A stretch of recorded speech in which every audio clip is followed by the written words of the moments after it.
미국 의회가 새 회기를 시작하는 내년에 다루게 될 한반도 외교안보 관련 사안에 관심이 쏠리고 있습니다. 특히 새 회기에는 공화당이 하원의 주도권을 잡게 되면서 한반도 관련 사안들에 어떤 변화가 생길지 주목됩니다. 이조은 기자가 보도합니다. 내년 1월 3일 시작되는 새 회기의 가장 큰 변화는 의회 내 권력 지형 변화입니다.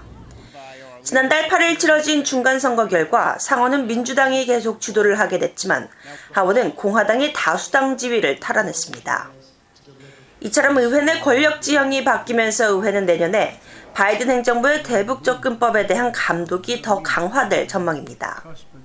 공화당 의원들은 그동안 바이든 행정부의 대북 접근법이 나약하다고 비판하며 강경한 접근 방식을 요구해왔습니다.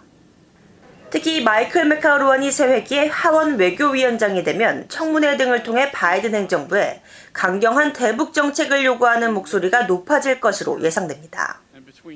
맥카울 의원은 최근 VOA에 동맹국인 한국과 일본에 대한 바이든 행정부의 지원 전략을 제시하고 북한의 김정은을 힘의 우위에서 상대할 것을 강력히 촉구한다고 밝히기도 했습니다.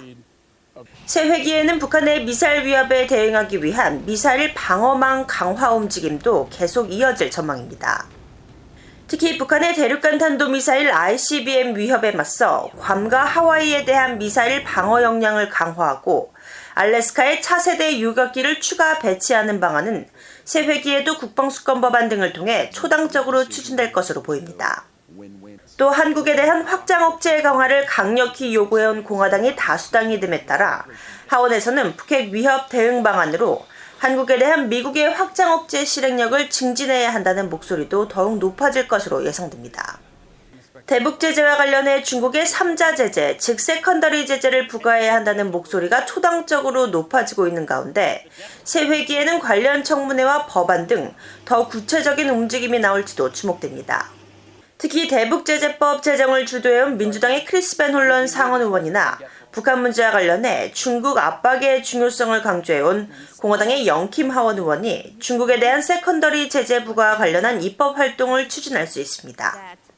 That documented a number of other entities and categories of entities that contribute to leakage in the North Korea sanctions regime. They pointed specifically to China-based entities in shipbuilding and shipping. And so I would encourage you to use that as a guide. 새 회기에 공화당이 주도권을 잡는 하원에선 바이든 행정부의 북한 인권 특사 임명을 촉구하는 목소리도 더 높아질 것으로 보입니다. 톰 렌토스 인권위원회 공동의장인 공화당의 크리스 스미스 하원 의원과 영킴 하원 의원은 북한 인권 특사의 조속한 임명을 촉구해왔으며 특히 영킴 의원은 내년 하원 외교위에서 주요 직책을 맡을 수 있다는 관측도 나옵니다. VOA 뉴스 이조은입니다.